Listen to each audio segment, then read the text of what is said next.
Ano, pag binabasa ko yung part na ito ng scripture, this broaden my perspective na ang buhay pala natin ay hindi lang dapat nagsisettle sa temporal, kundi dapat kung paano tayo naglalaan ng ating resources sa temporal, mas lalo dapat tayo nagbibigay ng atensyon sa ating eternal. Kasi madalas nating pinagpapalit ang ultimate sa immediate.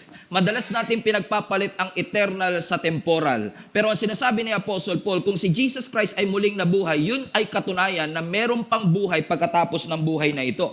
That whatever you are doing, listen to me, that whatever you are doing for the Lord ay hindi nasasayang. And your labor is not in vain. Let me repeat.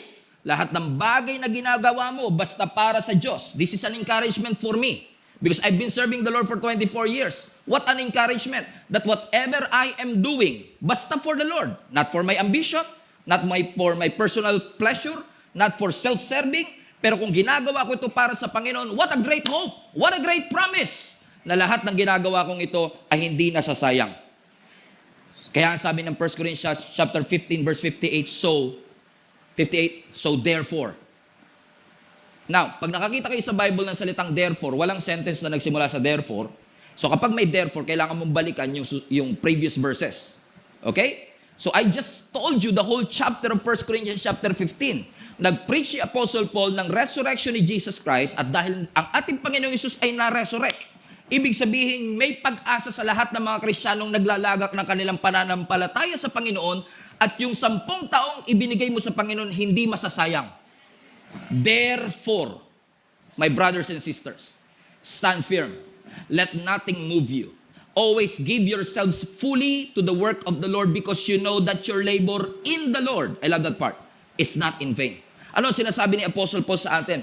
Itong text na ito, mga kapatid, is actually a call for each and every Christian right here, right now. Everybody who's listening under the sound of my voice. Ang sinasabi ni Apostle Paul, bilang isang mananampalataya ni Jesus, tinatawagan niya ang bawat isa sa atin na mag-persevere, magtiis, maging persistent, dedicated, and committed.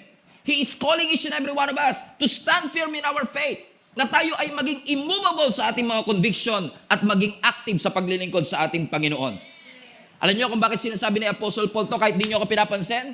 Kasi ang sinasabi ni Apostle Paul, kapag sumunod ka kay Jesus Christ, kasama ang sakit at ang hirap. Wala akong kilala na taong sumunod kay Jesus na hindi nasaktan.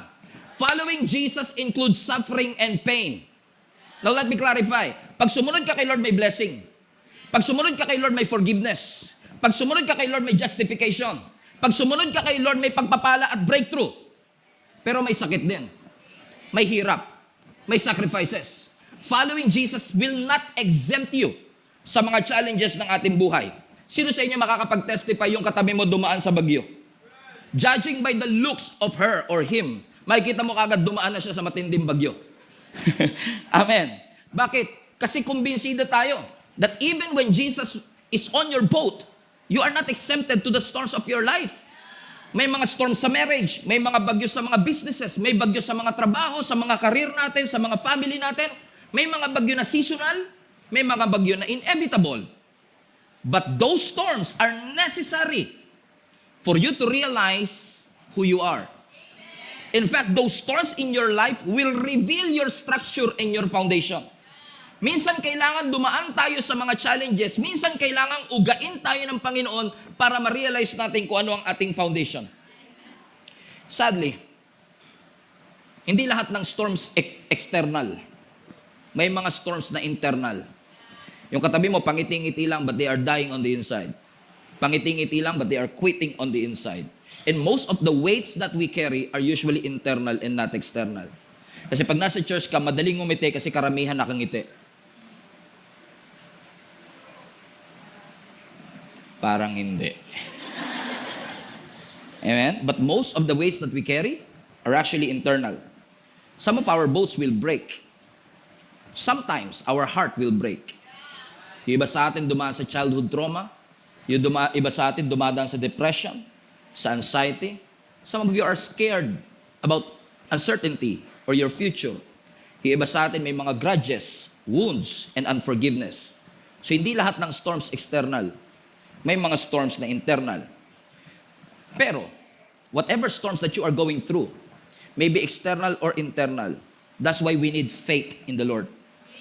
Kaya pagdating sa faith, hindi mo siya pwedeng i-overestimate. Lahat ng taong mananampalataya ni Jesus Christ, kailangan natin ng pananampalataya sa ating buhay. Because our faith is the very core of our Christianity. Yung faith natin, ang critical component kung bakit tayo nakakasurvive dito sa mundo natin. In fact, sabi ng scripture, without faith, it is impossible to please the Lord. So we all need faith in our lives. Kailangan nating matutong magtiwala sa Panginoon para kung dumating ang mga challenges ng ating buhay, we will be unshakable. In Jesus, sometimes you will bend, but you will not break. And sometimes God is breaking you to make you flexible. He's allowing the shakings in your life, hindi para pabagsakin ka, hindi para punitin ka, hindi para wasakin ka. He's developing you to be stronger as long as you keep on trusting the Lord. Ano ang sabi ng Psalms 125 verse 1? Those who trust in the Lord are like Mount Zion, which cannot be shaken but endures forever. What an amazing analogy. Sinasabi ng psalmist dito sa Psalms 125, lahat ng tao nagtitiwala sa Panginoon para kayong Mount Zion. Ang Mount Zion, hindi siya subject sa shaking. Kung ikaw ay may tiwala sa ating Panginoon, ano sabi ng scripture? You can be unshakable. And I don't know, I'm not saying this to boast or anything, but I have come this far because I keep on trusting the Lord whatever happens. And in case you don't know, may mga pagkakataon sa pagiging pastor ko ng simbahang ito that I don't know what I am doing. But I keep on trusting the Lord and that God will continue to give me the wisdom and the perspective and the vision to see what God sees. It is my faith that held me. It is my faith that carried me. It is my faith na naging reason kung bakit nalagpasan natin ang iba't ibang matitinding sitwasyon ng ating buhay. And I know ganun din po sa atin. Kung wala tayong pananampalataya, mahirap makasurvive sa buhay. Public service announcement. May Diyos ka man o wala, may problemang darating. Ang tanong ko sa iyo, anong gusto mo? Dumaraan ka sa problemang walang Diyos o dumadaan ka sa problemang may Diyos ka? Mas madali nang dumaan sa problema na may Diyos kasi alam mo, kung iwanan ka man ng lahat ng mga kaibigan mo, talikuran ka ng lahat ng mga taong inaasahan mo at yung inaasahan mo tutulong sa iyo, hindi ka tutulungan, alam mo, meron laging Diyos na may makakapitan. Hindi tayo makakapili ng problemang darating sa ating buhay. Hindi ka makakapag-schedule ng problemang darating sa iyong buhay. How I wish. Makakapag-schedule ka at masasabi mo kay Lord, Lord, fully booked na po ako ngayong buwan. First quarter pa lang po ng 2024, yung problema ko pang isang taon na po.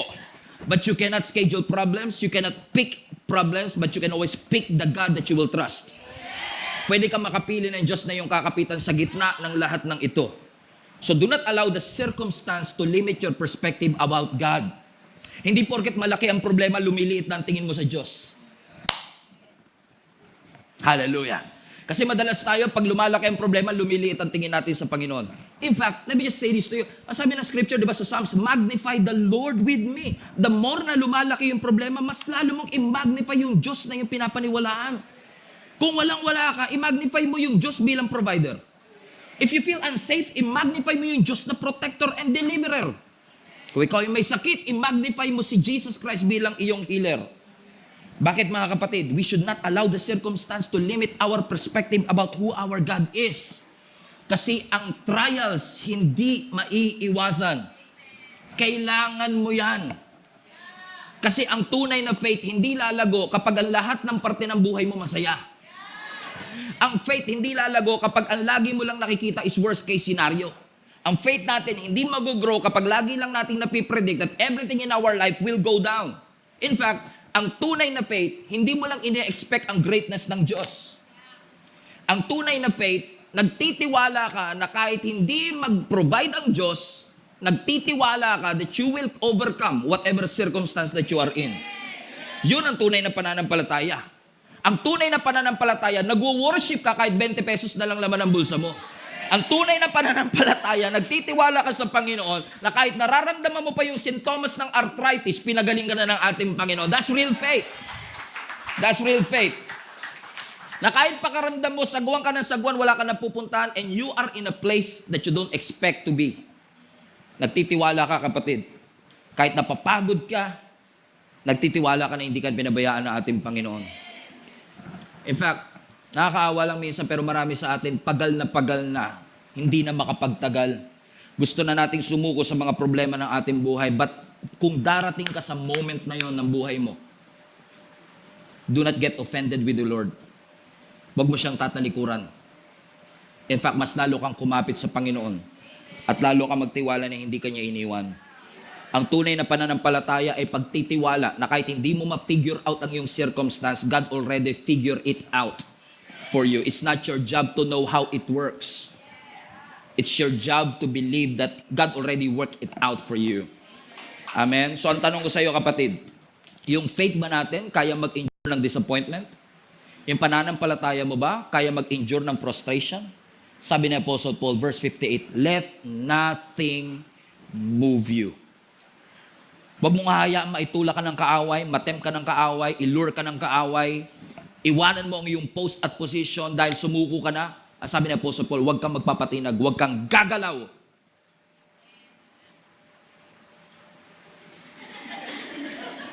Let nothing move you.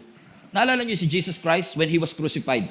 Alam niyo ba si Jesus Christ when He was crucified, may mga tao na minak ang ating Panginoong Isus, nilait pa ang ating Panginoon. Sabi nila, oh talaga, sabi mo di ba Diyos ka? Ba't di ka makababa ngayon?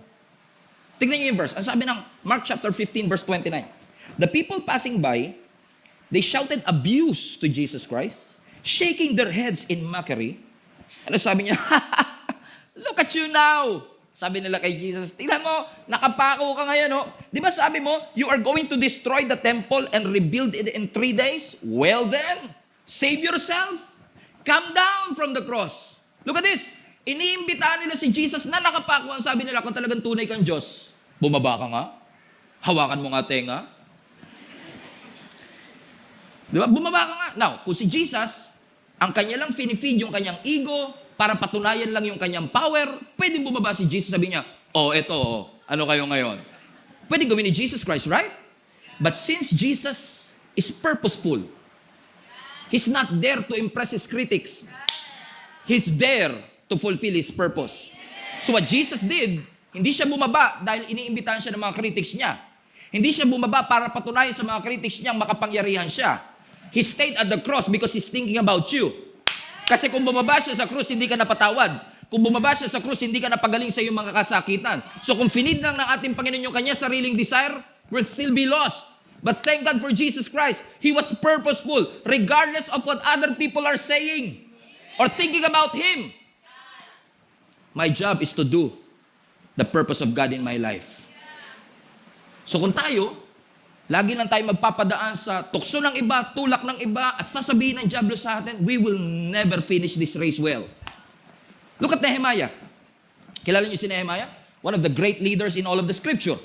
Na si Nehemiah, nung nabalitaan niya na yung Jerusalem wall, yung wall ng kanyang bayan, is actually destroyed. Nung nabalitaan niya, nagkaroon siya ng conviction. Ang hindi alam ng marami, yung wall na yon is already been destroyed for more than 100 years. Pero nung narinig ni Nehemiah, hindi siya pumayag na madagdagan pa yung 100 years. So, ang sabi ng scripture, nagkaroon siya ng conviction, nag-file siya ng leave sa kanyang boss, kasi cupbearer siya ng hari. Nag-file siya ng leave, pinayagan siya, binigyan pa siya ng entourage. Sabi ng scripture, pagdating niya ng Jerusalem, in-inspect niya yung wall, matindi ang problema. But minobilize niya yung mga tao, nirebuild nila yung wall. Nung malapit na nilang matapos yung wall, yung tatlong haters at bashers ni Nehemiah, si Sanballat, Tobiah at si Geshem, nag-send ng email sa kanya. Ang sabi sa email, Boss, narinig namin yung chismis tungkol sa'yo, na kaya mo lang daw nili-rebuild yung Jerusalem wall na yan kasi gusto mo maging hari. Pwede ko bang pumunta rito sa Starbucks, mag-usap lang tayo? Explain mo sa akin kung bakit mo ginagawa yung mga bagay na yan. Now, that's interesting. Look at this verse. Ang sabi ng Nehemiah chapter 6. So, Sanballat and Geshem sent an email. Papanindigan ko yan. Okay? Asking me to meet them in one of the villages in the plains of Ono. But I realized they were plotting to harm me. So, to cut the long story short, si Nehemiah, habang ginagawa niya yung wall, nag-send ng email, itong kanyang mga bashers, sabi niya, Boss, explain mo naman. Sabi nila, kaya ka lang daw naman nandyan kasi gusto mo maging hari. Punta ka dito sa Starbucks. Now, I made a little research. From Jerusalem, where Nehemiah was, to place of Ono is actually 40 kilometers. So ang gustong mangyari ni Sanballat, Tobiah at Geshem, yung mga bashers ni Nehemiah, iwan niya yung kanyang ginagawa para i-explain yung kanyang sarili na talagang tama ang kanyang motibo. Pero si Nehemiah, may discernment. Alam niya hindi magkakapito sa Starbucks. May plano itong mga taong ito na papatay ako. Kaya anong ginawa ni Nehemiah? Sabi ni Nehemiah, you want me to come to Ono? I'm sorry. I have to say no to Ono.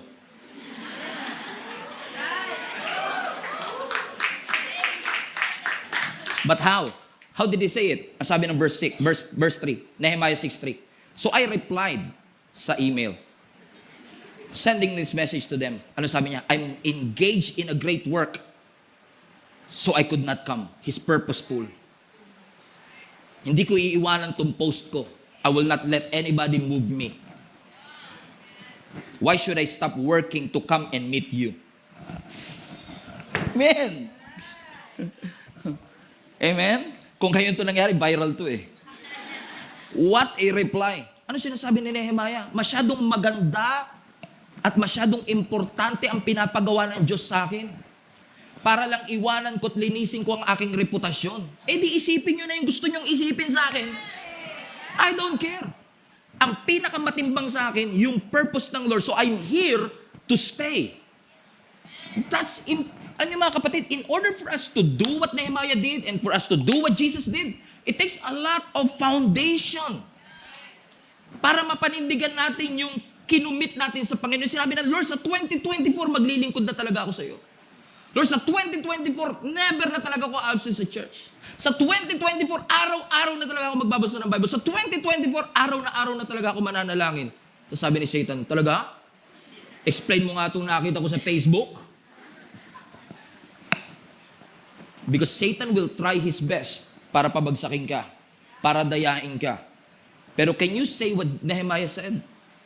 Sabihin natin, I'm engaged in a great work so I could not come.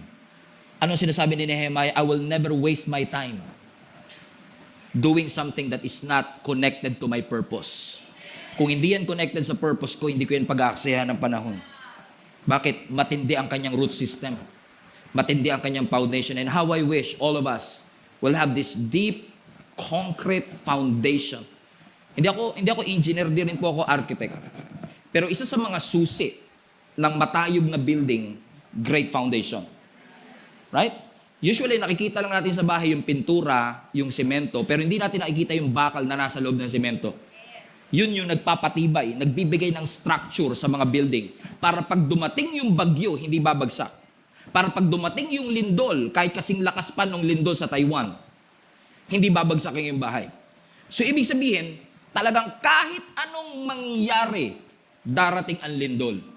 Kahit anong mangyari, darating ang storm. Ang tanong, kamusta bahay mo? Kamusta bakal sa bahay mo? Kamusta ang foundation ng iyong buhay? Kaya paulit-ulit sinasabi ni Jesus, kung magsisettle ka sa temporal things, masyadong mababaw yung foundation mo. Pag dumating ang bagyo, ay, magkukwit ka agad. May nakita na ba kayong puno na nung nakabalita siyang may bagyo, naglipat ng lugar? Brad, may bagyo daw dito, lipat tayo sa Kainta. Walang ganon, Brad. Pero dahil yung puno, rooted siya, kahit anong bagyo, he will remain standing. He will be unshakable. Amen? Bakit? Kasi rooted siya. Kaya lagi natin sinasabi, build your life in Jesus Christ. Kung magsisimula ka rin na naman ng buhay mo, kung magsisimula kayo ng marriage life, i-build nyo na kay Jesus yan. Kung magsisimula ka ng negosyo, simulan mo na kay Jesus yan. Kung magsisimula ka ng pamilya, kay Jesus mo, si Jesus ang gawin mong foundation. Kasi pag hindi si Jesus, shaky ang iyong foundation. Amen? At kung gaano mo kataas gustong marating, kung gaano kataas ang pangarap mo, kailangan ganoon din kalalim ang foundation mo sa Diyos. Amen? Alam niyo ang puno, yung normal na puno, it grows two ways. They are not just growing upwards. While they are growing upwards, they are growing downwards. In fact, kung magiging technical tayo, they are growing upwards, downwards, and sideward. Ganyan ang puno, no? But for the sake of this illustration, habang umaakyat siya, dapat lumalalim siya. Pero watch this. Pero para lumalim yung ugat niya, he has to push through yung soil. May hindrance eh. So, ibig sabihin, you cannot go up if you are unwilling to push down.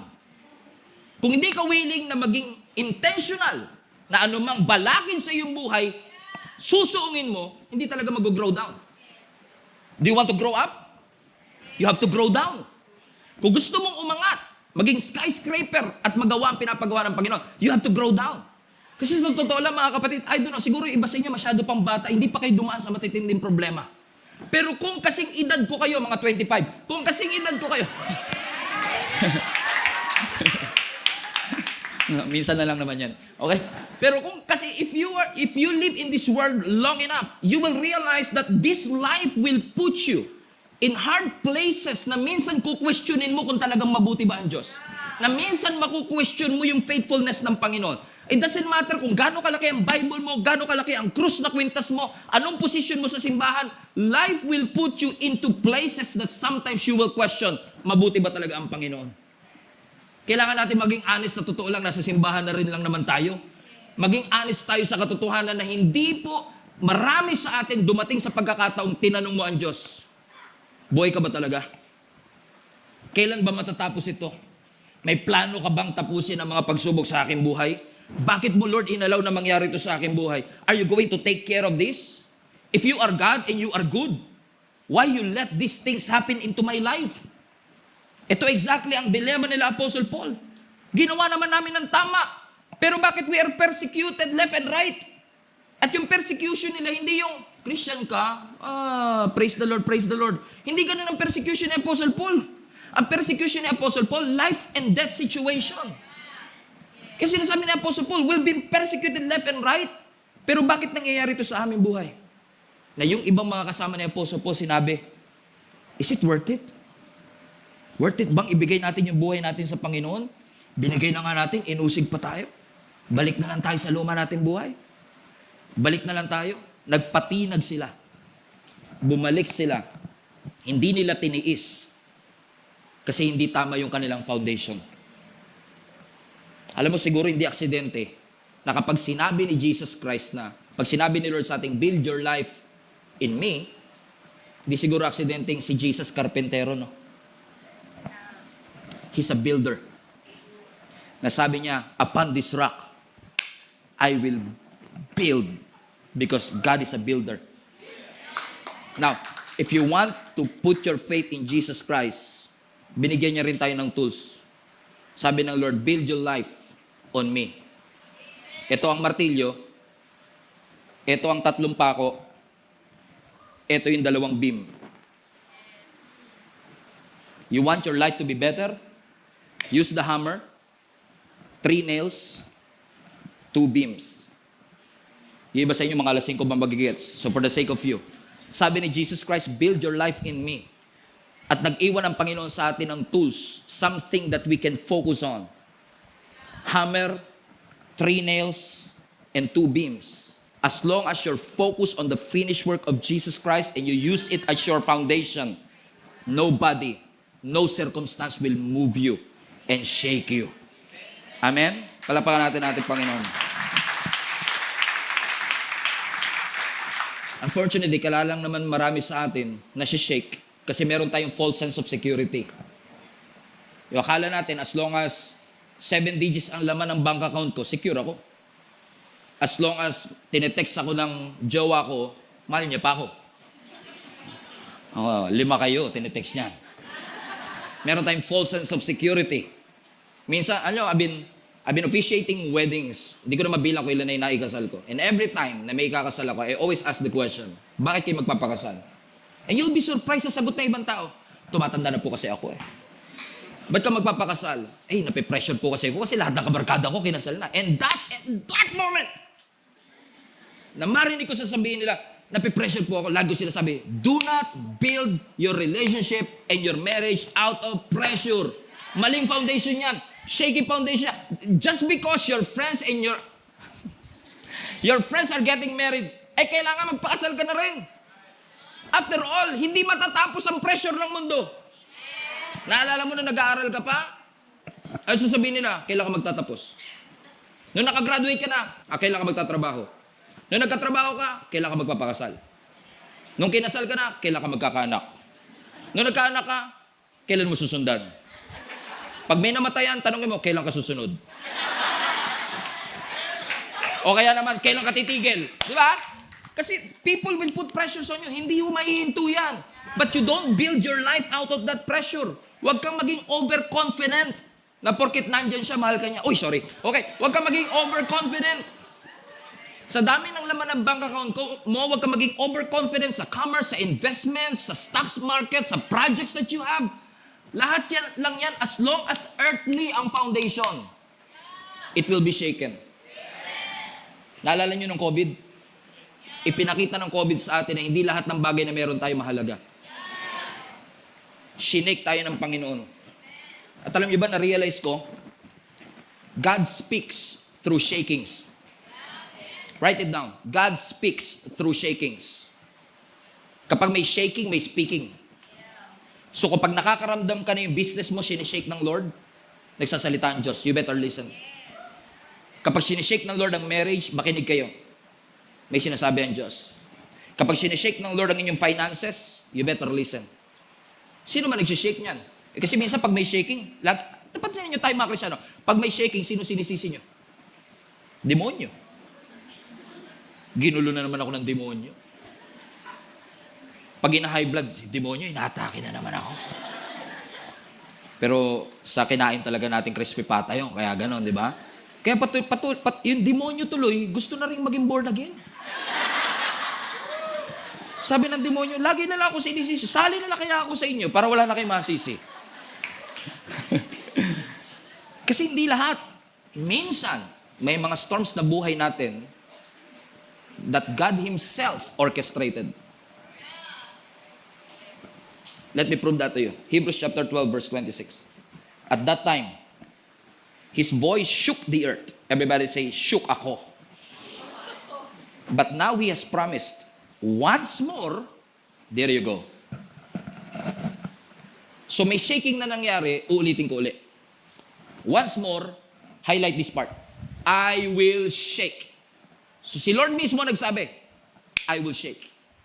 So sometimes God orchestrated shakings in our lives. Hindi para bumagsak ka, but to make you unshakable. So I will shake not only the earth, but also the heavens. Next verse. The words once more indicate the removing. So bakit daw sinishake? Para matanggal what can be shaken, that is created things. Bear that in mind. So that what cannot be shaken may remain. There you go. Kaya pala sinishake, sabi ng Panginoon, para yung created things mawala. So ang matitira pag shinake, yung eternal. So kaya may shaking, kasi masyado ka ng confident at dependent sa earthly things, isi-shake ng Lord. Kaya magugulat yung iba sa inyo, 25 years ka na sa trabaho, confident ka na dyan ka na magre-retire. And then nakatanggap ka ng email, kasama ka sa tatanggalin. Sama ng loob mo. Lord, paano nangyari to? Yung katabi ko sa cubicle, late lagi. Facebook ng Facebook. Tapos ako, napagpuntong-tung ko pa lang sa cubicle ko, wala na po akong inatupag kundi magtrabaho. Ako pa yung natanggal. Because sometimes God will shake the eternal things, the created things. Ano daw sabi ng scripture? Para yung bagay na hindi dapat ma-shake, yun ang mag-remain. Verse 28, therefore, since we are receiving a kingdom that cannot be shaken, let us be thankful and worship God acceptedly with reverence and in awe. Pinapaalala lang ni Lord sa inyo. Kung nilagay mo yung buhay mo kay Jesus, part ka ng kingdom na unshakable. So, ba't ka matatakot sa shaking kung part ka ng kingdom na unshakable? Unless, lahat ng faith at confidence mo nasa mga created things, temporal things, immediate things. Let me just say this to you. Shakings are good. Shakings are necessary. Naalala nyo nung unang panahon, nung wala pang machine para sa mga bigas at palay, para maihiwalay nila yung bigas sa balat, may ginagawa yung mga nanay natin sa Bilao. Meron akong video dito para mas maalala ninyo, in case hindi na ginagawa sa panahon natin. Maalala nyo dati, di ba? Para mahiwalay nila yung trigo sa ipa, sa balat, sinishake nila yung bayong. Ano ang purpose? Kasi hindi lahat ng nasa bilao makakain. So para lumabas yung hindi makakain sa nakakain, kailangan ko siya i-shake. Para mahiwalay yung temporal sa yung temporal sa eternal, kailangan i-shake. So huwag ka matatakot sa shaking kung alam mo that you are building your life in eternal things. Bakit? It's for your own good. So kapag may shaking sa buhay natin, sineseparate niya what is eternal and what is temporal, and sometimes, once in a while, iaalaw talaga ng Lord ang shakings para i-reveal what really matters to you. Iaalaw ng Lord na mayugyug ka para i-reveal sa atin na you are part of the unshakable kingdom. So if you feel like your life is being shaken, kung pakiramdam mo, you're about to lose your mind, kung pakiramdam mo dahil sa matitinding problema, it's not supposed to happen in your life, kapag may shaking, ask yourself, Lord, ano ang sinasabi mo sa akin? Speak to me, Lord. We were shaken to make us unshakable. There will be challenges, there will be shakings, pero yung challenges na yan, inaalaw ng Panginoon para ma-separate ang eternal sa temporal. Yung taong nakatayo sa harapan ninyo ngayon, dumaan sa maraming shakings. At kung hindi maklaro ang pagtawag ng Lord sa akin, kung hindi clear ang conviction ng Lord sa aking buhay, matagal na po ako nag-quit.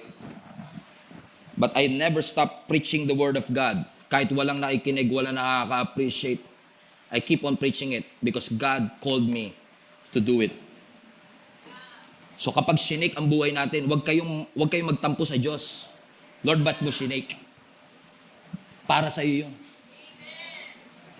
In fact, I've seen an illustration about shakings na gusto ko i-share sa inyo before I end this. Tawagin ko lang si MJ, one of our volunteers. Naghanap talaga ako ng mga dedicated volunteer to help me out in this illustration. Palapakan naman natin. Give it up for MJ. Sa mga ministry na? What's next? Sa What's Next ministry. Yun yung tumutulong sa inyo to know what's next. So, si MJ is one of our volunteers. So, pili ka na. Tubig or, this is actually Coke.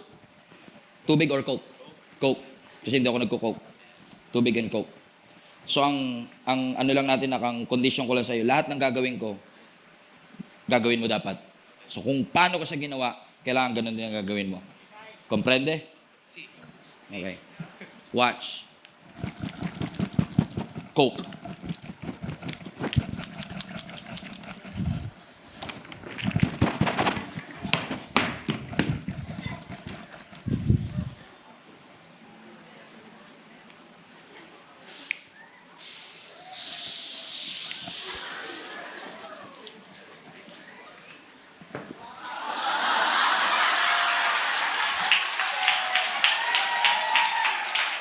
Wait na. Teka lang. Pareho naman tayo inuga Ba't yung sa'yo sumabog? Yung akin hindi. So walang mali sa shaking. Ang mali, yung nasa loob ng puso natin. Na inilalabas ng Diyos kapag may shaking.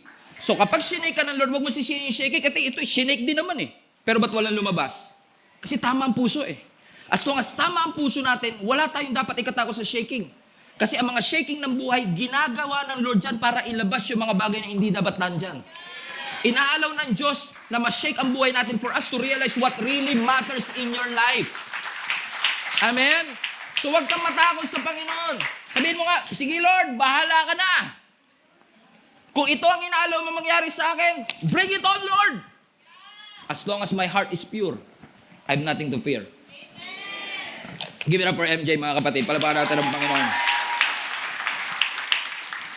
Shaking reveals who you are. Ipinapakita lang ng shakings, mga kapatid, kung sino tayo sa ating mga buhay. Because sa totoo lang, you don't know who you really are until you experience some shakings in your life. So just like the early church, ano ginawa nila? Sabi ng scripture sa 2 Corinthians chapter 4, verse 16. Read. Everybody. So we are not giving up. How could we? Even though on the outside, it often looked It's like things are falling apart on us. On the inside, where God is making a new life, not a day goes by without His unfolding grace. These are hard times. These hard times are small potatoes compared to the coming good times, the lavish celebration prepared to us by our God. Sinasabi nila, Apostle Paul, di kami mag-give up. Ba't kami mag-give up? Even though on the outside, things are falling apart, we know that from the inside, God is making a new life. At walang araw na lumilipas na hindi ipinapakita ng Diyos ang kanyang kagandahang loob sa akin. So I want to encourage everybody today, when your life is hard, when you are in an impossible situation, when your back is against the wall, when you are in a rough situations of your life, don't ever think for a moment na God is not present in your pain and in your circumstance. In fact, yung promotion minsan nakapackage sa suffering. Yung promotion minsan nakapackage sa pain. Yung next level minsan nakapackage sa setback. So I want to encourage you today with these 3 beautiful words. Don't give up. Don't give. Sabi mo sa katabi mo, don't give up. When you're in the middle of the storm, pakiramdam mo ang kaaway, laging nananalo, don't give up. Just because your friends let you down. Do not give up. Just because you lose your job.